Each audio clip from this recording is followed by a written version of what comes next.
I want to move on to this next topic. I know, Dujunnea, you got to roll out of here. You know, you got your show coming up. We're going to move on to the WWE right now. We are going to talk some wrestling because it went down on Sunday. Wrestlemania, one of the biggest nights of the year.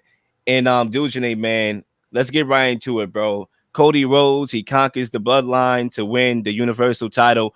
And I want to begin with you, man. What are your takeaways from this match in particular and WrestleMania in general? This WrestleMania was had to be one of the best. Had to be the best of all time, in my opinion. There's just things that were done here that I believe we all who are, watch it week after week is what we've been crying for. I believe it was, I think it was probably 2016, somewhere in there. They had a decent run of things, and then Vince went back to what they had been doing. You can just see the difference. You see the talent a little bit more relaxed, I would say. I think you're seeing a lot of people being able to, give their ideas and build their own character how they see it. And they are being allowed to do that. I think those things are important. With the match with Cody, I'm going to be the first to say that the storyline grew old fast in regards to Cody. I think they did all that they could towards the end to try to make it feel like there was that possibility that Roman would come out on top. And really, to be honest with you, after I saw the IC title change, the heavyweight title change, the women's title for SmackDown change, facts. I'm like, they're not going to do this now. They don't let these many titles change hands all at once. Too many major titles moved. Normally they have like the main. So normally back in the day when you had the World Heavyweight in the WWE, if somebody lost the World Heavyweight, then the person will retain the WWE. That's how they normally do it. Yes, you don't see two big titles changing like that. So something out of the norm. Look, I'm happy for Cody.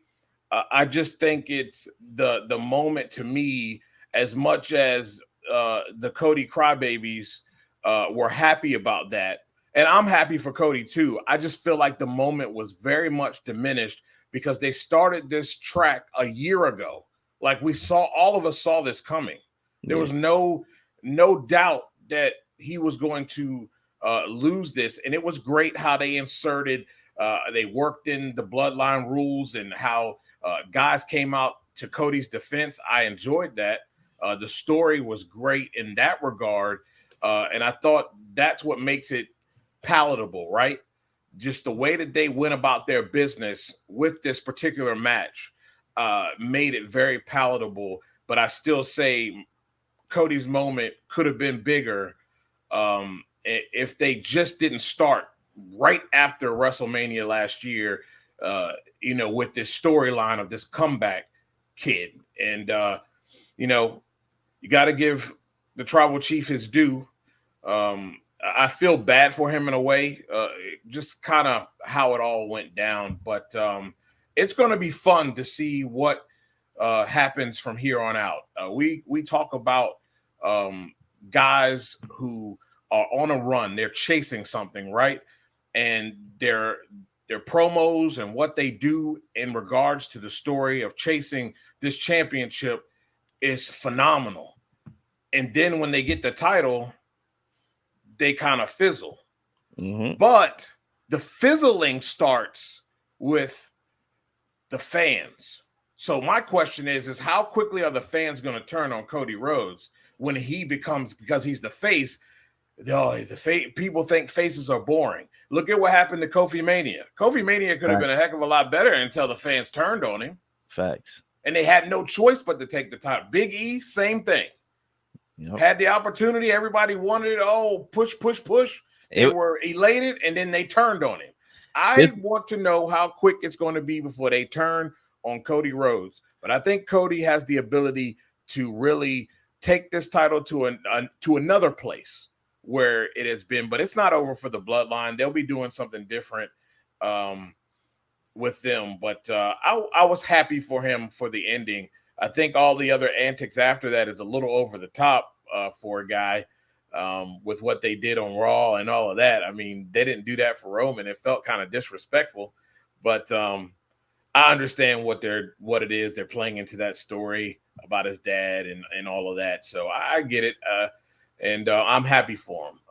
He a lot of these WWE fans don't know Cody outside of what he did with WWE the first time. People forget about the work that he's done on the indie scene, how he was able to, with a bunch of guys, to create AEW, and he worked his butt off to get from there and find his way back to the WWE. So I'm happy for him. It's been a long road, and now we're going to see how how Cody Rhodes is going to cement himself in history as a champion.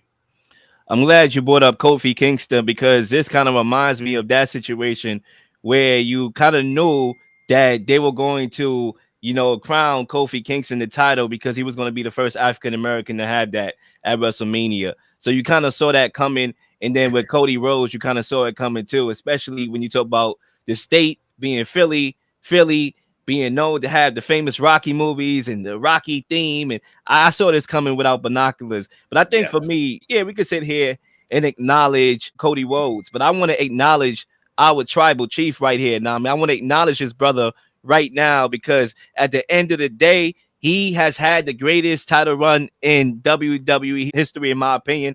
And there's a reason why I bring that up because I think when you talk about the bloodline and him being the head of the table, and I understand it's going to be a hot take to a lot of people, you're going to be like, have you ever heard of Hulk Hogan?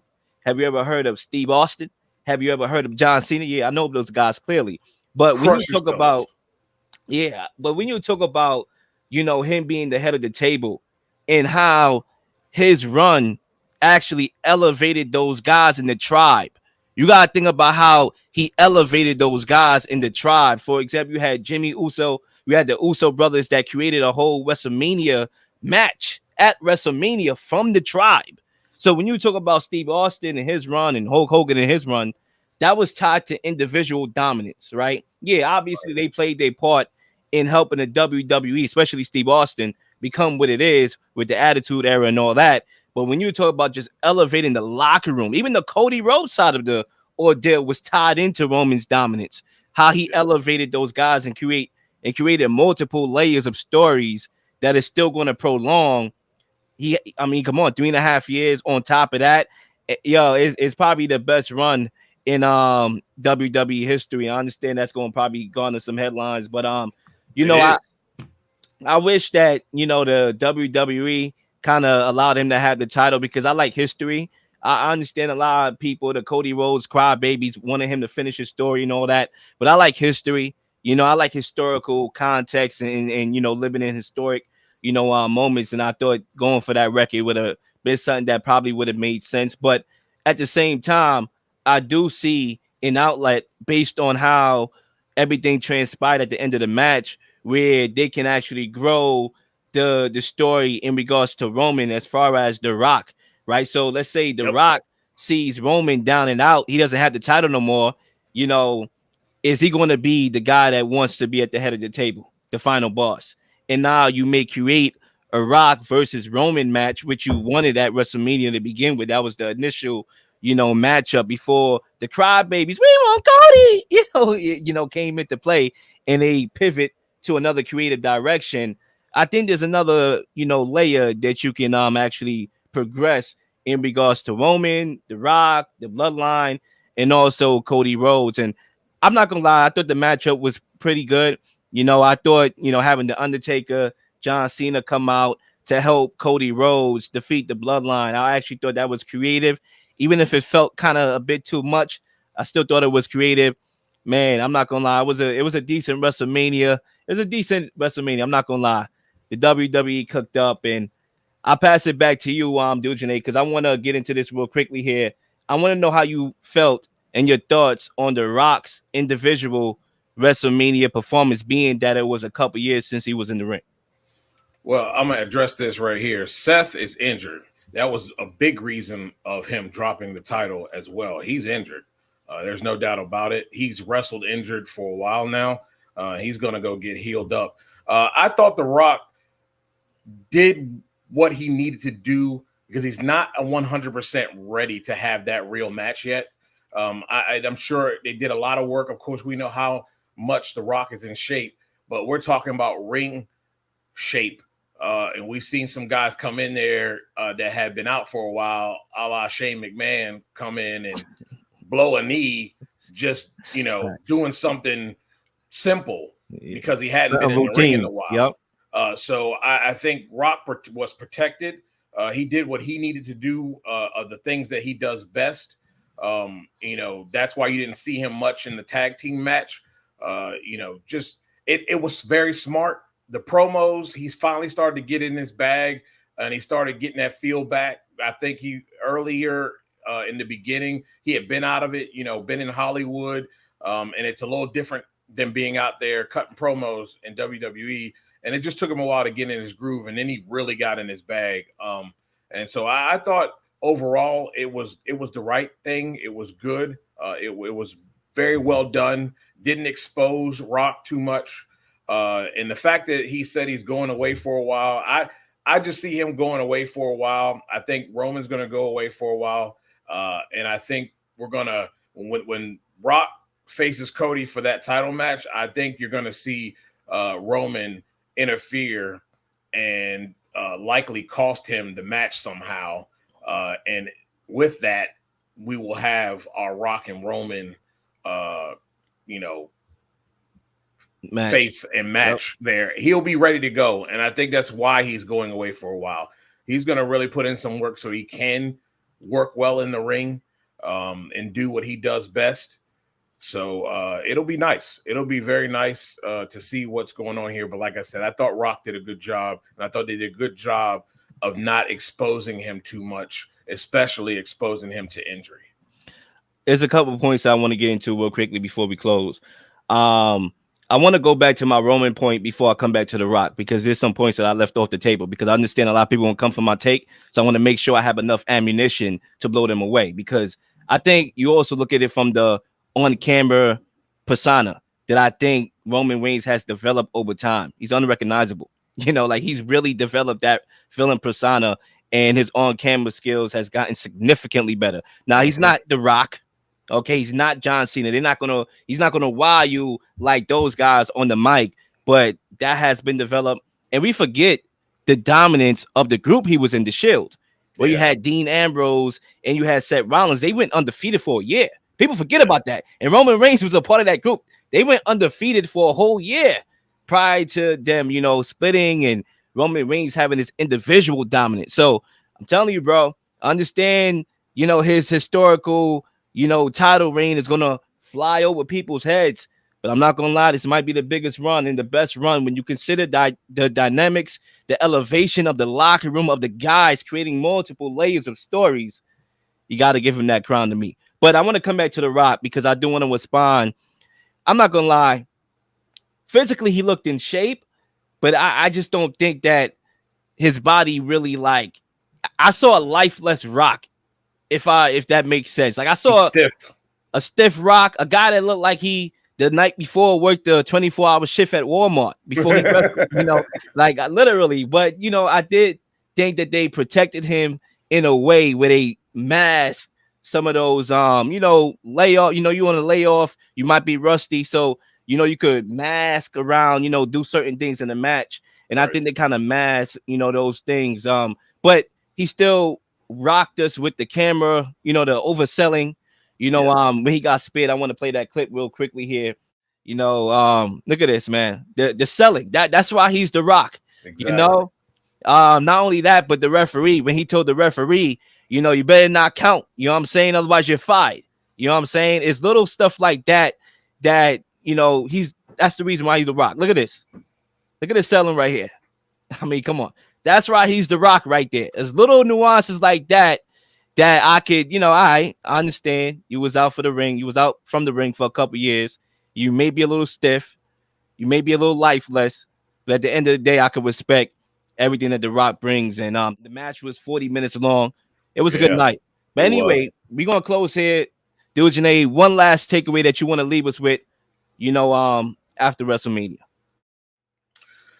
I think they have some really good. Really watch out for Damian Priest. A very underrated guy. I think he's really going to show himself here. The way they went about the business, I had conversations about, Drew possibly winning and Damian coming out and taking it from him. The way that they went about doing it, though, is absolutely perfect and genius. There's that feud between him and CM Punk. It doesn't really make him look extremely bad by losing the title again in such quick fashion. And it really creates another story with CM Punk and allows him to eventually work his way back to facing Damian Priest. Hopefully that's not for a while, because I do think Drew deserves to have and to be able to be a champion again with fans. You know what I mean? So it was very well done, and I just say just continue to look at what Paul Levesque is doing, and you're going to see that things people are going to be able to be more themselves as far as characters go and not be painted into a box because this is who Vince wants them to be. A lot of people didn't go over well, including Roman early, because of Vince not reading the room very well. Roman should have been a heel a long time ago. When he beat Undertaker, he should have been a heel. I also say AEW, you can thank them. This is why we have what we have right now, because there's competition. And I know some people don't watch AEW, and that's fine. It's not for, everything isn't for everyone, but the amount of ignorance from hardcore WWE fans about AEW, and they don't even watch, is ridiculous. And you should be thanking AEW, because the competition is the reason why you have what you have in the AEW. And if you look around with some of the things that are going on, they are piggybacking off of AEW. My last close is with Jade.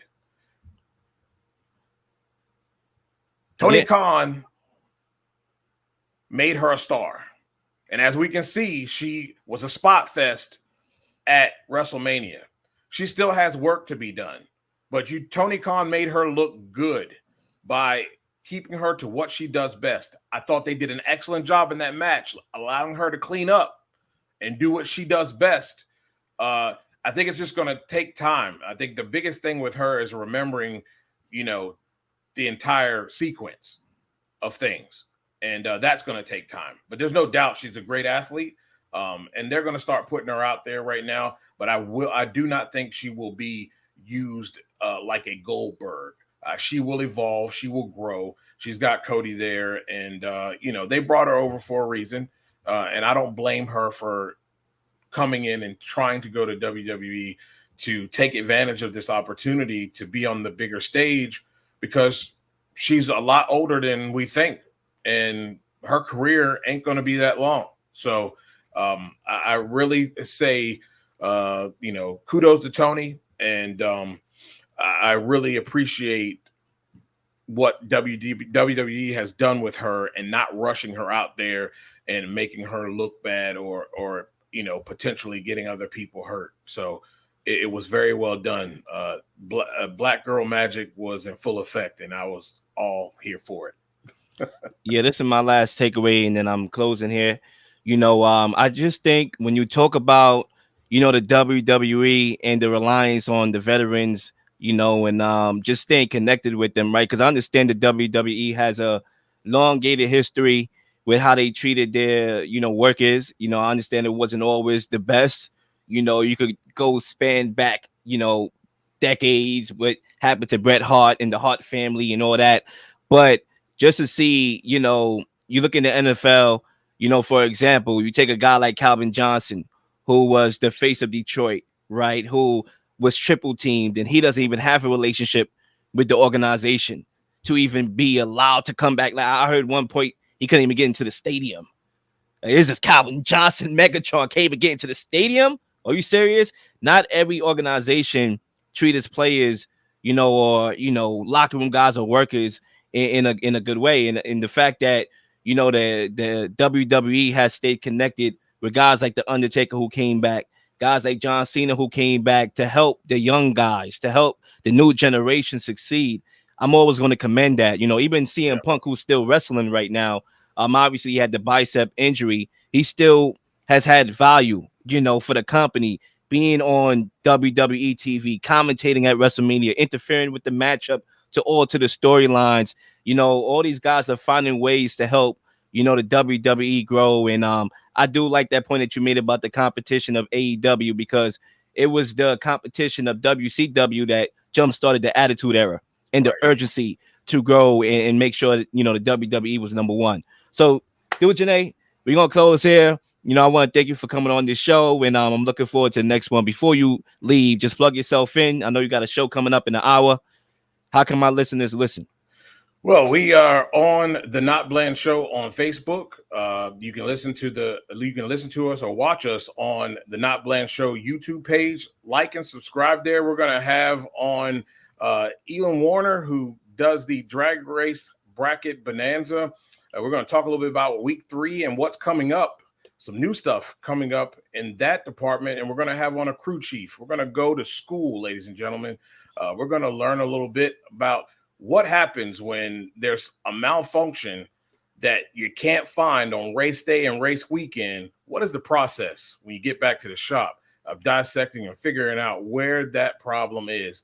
And I'll be on the Power Hour later on tonight, and we're going to talk to Austin Prock. He's the winner of the Arizona Nationals. So come on over. You can watch on X at Not Bland. So I'll be looking forward to having you guys over there. And as always, guys, you guys do an amazing job. Appreciate it. The growth here, it is seen, it is felt, and keep doing what you're doing, man. I appreciate it, Dujunnea. Thanks, Salute, my guy. Please like and subscribe for all the up-to-date content. You've been slinging shows left and right, slinging content left and right. Please don't miss anything. If you do, like, subscribe, leave a comment, or leave a question, something you may want to answer, something you may have. All ideas are great ideas. Nothing's a dumb question.